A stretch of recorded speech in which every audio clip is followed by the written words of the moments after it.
Howdy folks, and welcome back to World of Warships with Rear Admiral Jingles. And no, I wasn't actually anticipating doing a World of Warships video 2 days in a row, but then the public test server went up and well, there's just all kinds of things to show you.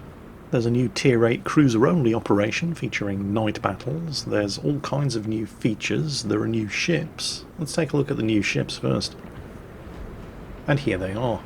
Following on from the Akazuki at Tier 8, we finally have a completed Japanese gunboat destroyer tech tree. Tier 9, we have the Kitakaze. Oh, hang on a second. I'd better find that work in progress logo, so I don't go in the shit with wargaming. Oh yeah, there it is. Right, now that my ass is safely covered, what's this Kitakaze like? Well, first we're going to put all of the upgrades on it, although hang on a second.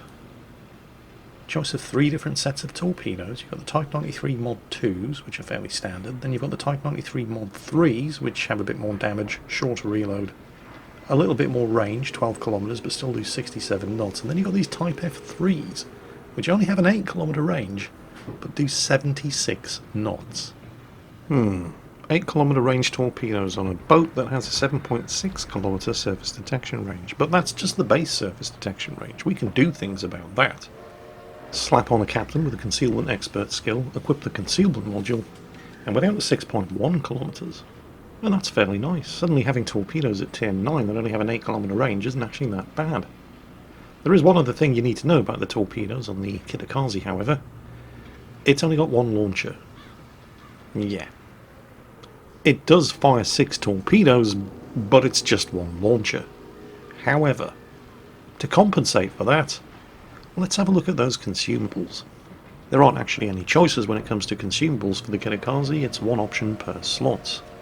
And that's actually good news, and not just for the terminally indecisive, because it doesn't force you to choose between a torpedo reload booster and a smokescreen. It just gives you them both. This little underage boat can also have a fairly substantial and powerful anti-aircraft build, and you don't even have to respec the captain to start seeing some impressively large numbers.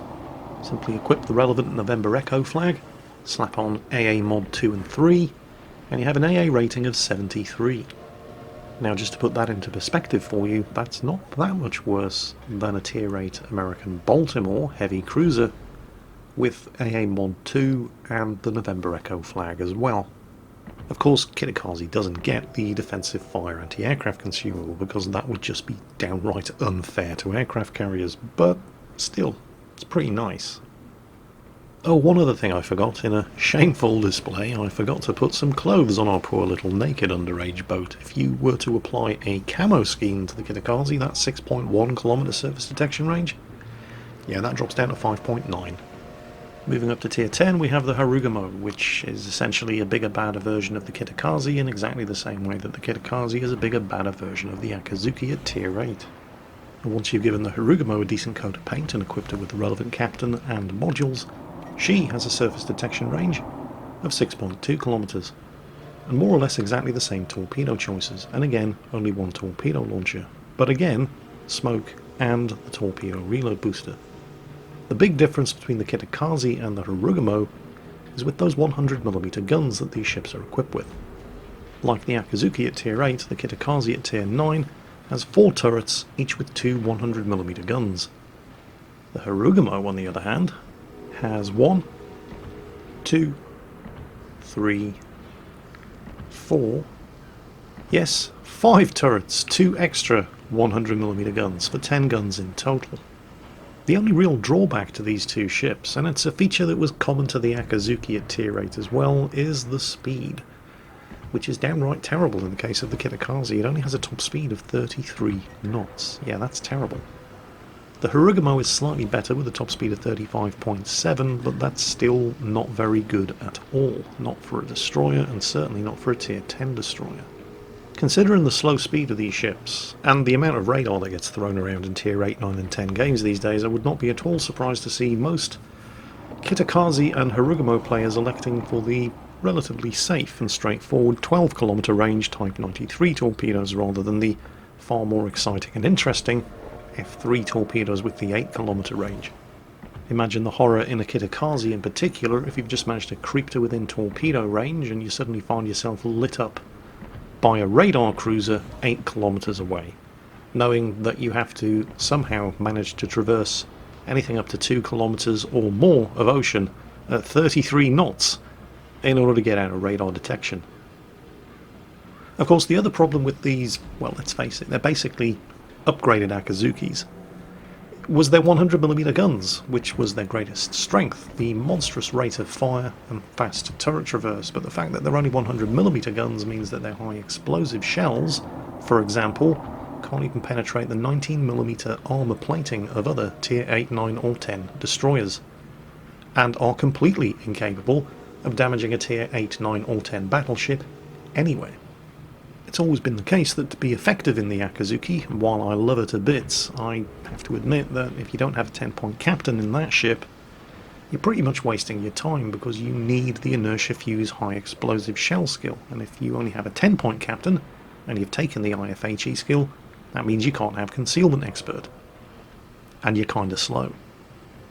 An unrelated piece of news that surfaced recently on the World of Warships developers blog, which, if it makes it into the game, will have fairly important ramifications for captains of the Akazuki, and when they're released in patch 7.6, the Kitakaze and the Harugamo. In an effort to reduce the chances of battleship armour-piercing shells actually arming and doing full penetration damage rather than over-penetrating, which is what they should do when they hit a destroyer, the developers are toying around with the idea of reducing the armour plating thickness of Tier 8, 9 and 10 destroyers, for example, from 19mm down to 13mm.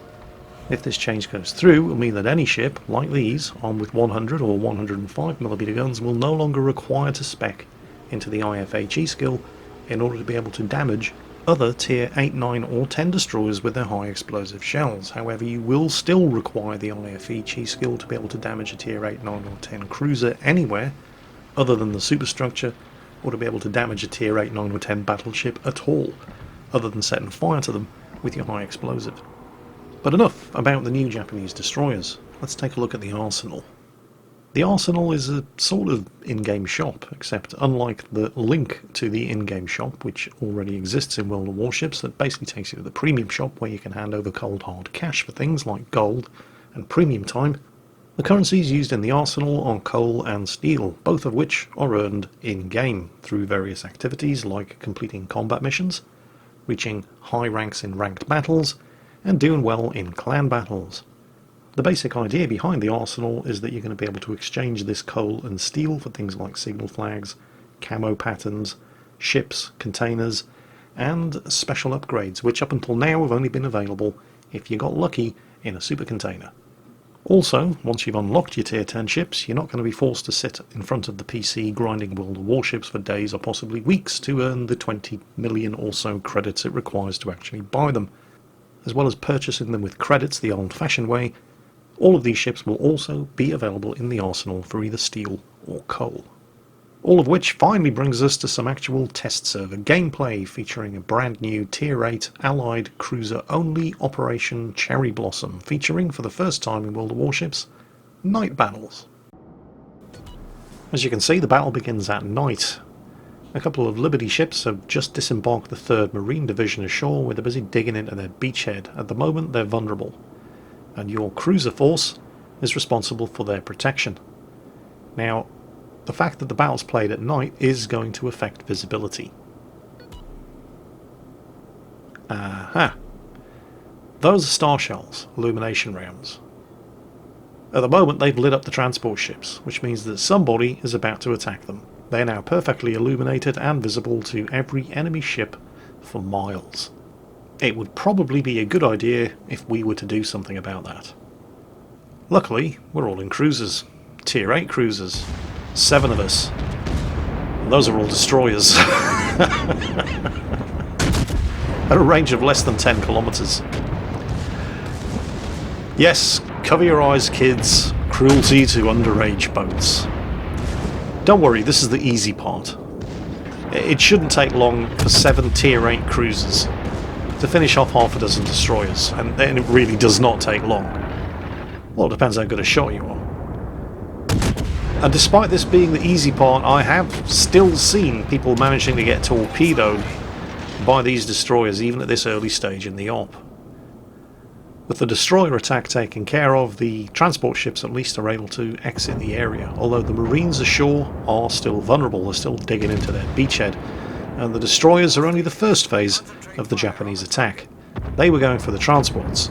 It's the enemy cruisers that are going after the Marines ashore, so they're our next target. While we're busy blowing this poor sucker out of the water, a quick word about those star shells over there. Now, they have just expired. Do not sail underneath the star shells. At the moment you do enjoy some visibility benefits due to the fact that it's dark. Guess what it is not if you're sailing underneath a phosphorus parachute flare.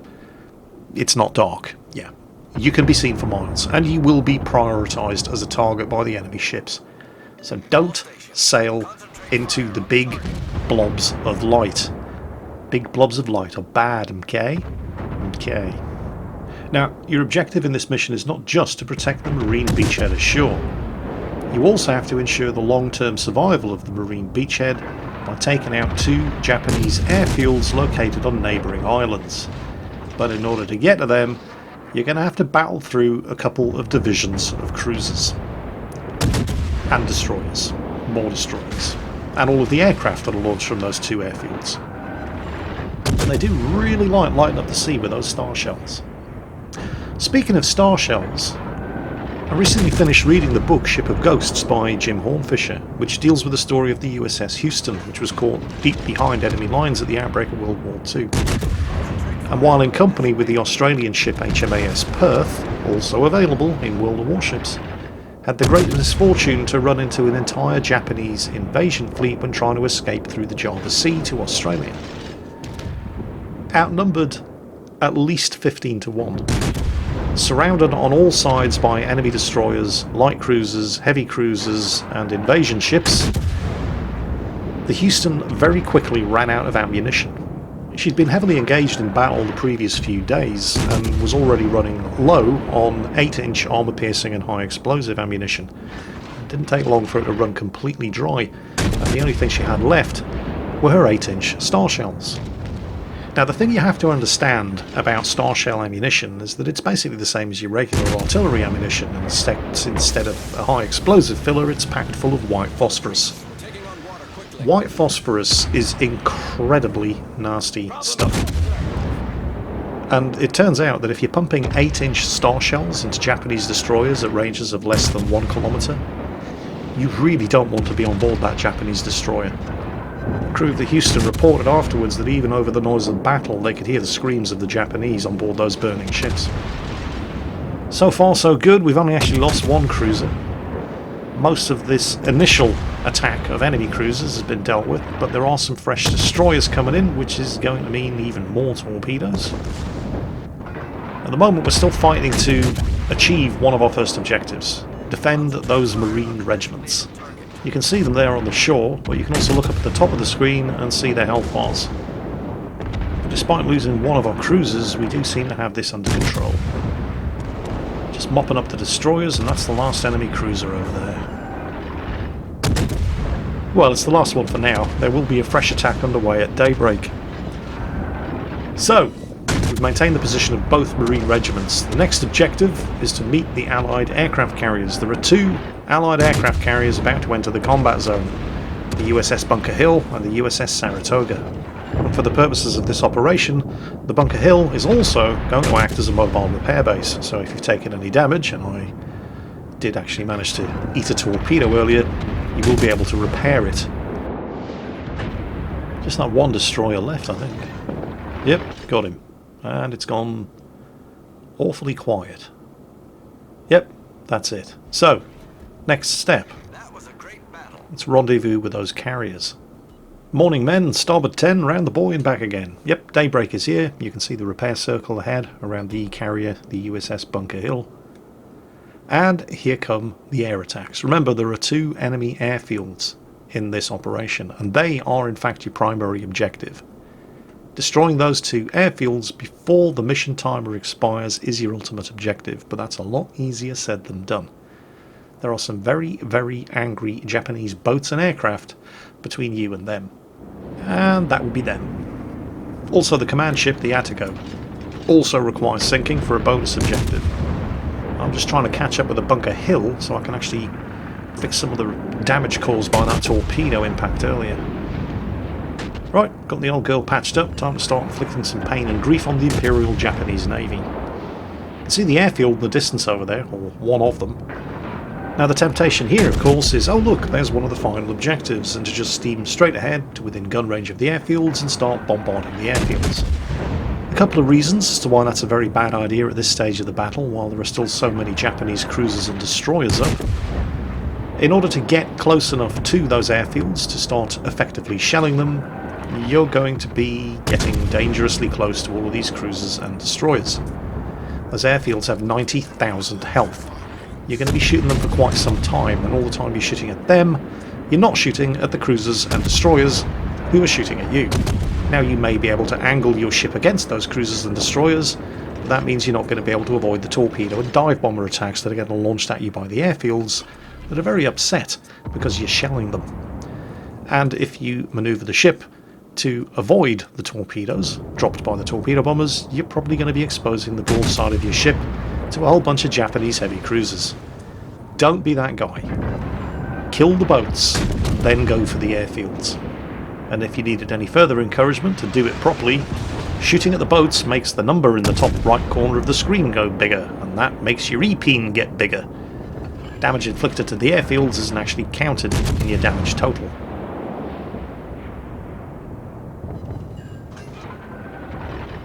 That little bugger won't die. Why won't he die? Stop shooting at my friend in the Edinburgh. Flash up the sonar just in case there are any further torpedoes. Hopefully spot them before they pose a threat to the Edinburgh over there. Kaguro is down. Airfield over there to the right is launching a fresh set of torpedo bombers, but I still have defensive fire ready to go. Looks like there are just 2 enemy cruisers left. I could probably do substantial damage to that guy with armor piercing at this range. Oh yes indeed you do. Let's get that guy finished off. Come on Albert, die. Albert is dead. And now for the last Miyoko. Oh wait, no, there is another one. But then again, there's only 2 of them, and there's 6 of us. And we do have air support from the 2 carriers. Torpedoes spotted, thank you sonar. But I had kind of anticipated that they were going to be there anyway. This is the last remaining enemy cruiser. All of the destroyers have been sunk. And once this guy's down, we can start chipping away at the 90,000 health of those 2 airfields. And we still have well over 2 minutes to go.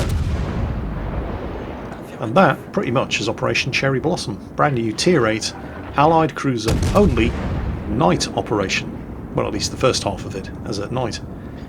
This was my second attempt at this operation, and it was my first successful attempt at the operation. My first attempt in the USS Baltimore wasn't so good. I actually did more damage, but we failed to take out the air bases in the allotted time. Overall, I think this operation's pretty good. I like the new night battle game mechanic. I like the fact that there is no shortage of things to shoot at, plenty of opportunity for the big numbers. And as for the night battle mechanic, I wouldn't be at all surprised if that were to somehow manage to creep into PvP game modes as well. Wargaming do like to test this sort of thing out in co-op battle before unleashing it on the public at large. If I had any complaints about this new operation, there would be 2, and they're both kind of related. There we go, operation complete. However, we have failed to complete one of the secondary objectives. We've only shot down 35 of the 40 aircraft required to complete this operation with 5 stars. This is in fact a 4-star win, and yet we shot down all of the aircraft that were sent against us. And that's kind of my other small problem with Operation Cherry Blossom. It does feel a little easy, and I think it could stand to have the difficulty tuned up a little. So maybe by adding more aircraft, it would make it easier to achieve that secondary objective and also tune the difficulty up just a little bit. Other than that though, this thing gets a big thumbs up from me. Finally, if you like what you see and you fancy having a go on the test server yourself, there are rewards on your main account for having a go on the test server. Main account reward number 3, which I've just earned, is 2 days of premium account time. There are others, of course. This is number 3. What's number 1, 2, 4 and 5? Let's go and take a look.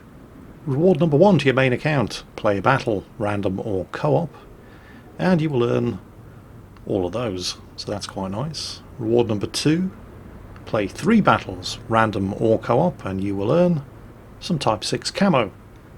Play any battle in a tier 10 ship in either random, co-op or clan battles, and you will earn a whole bunch of dragon flags. And finally, play 3 clan battles and you will earn a whole bunch more dragon flags. All rewards redeemable on your main account in World of Warships.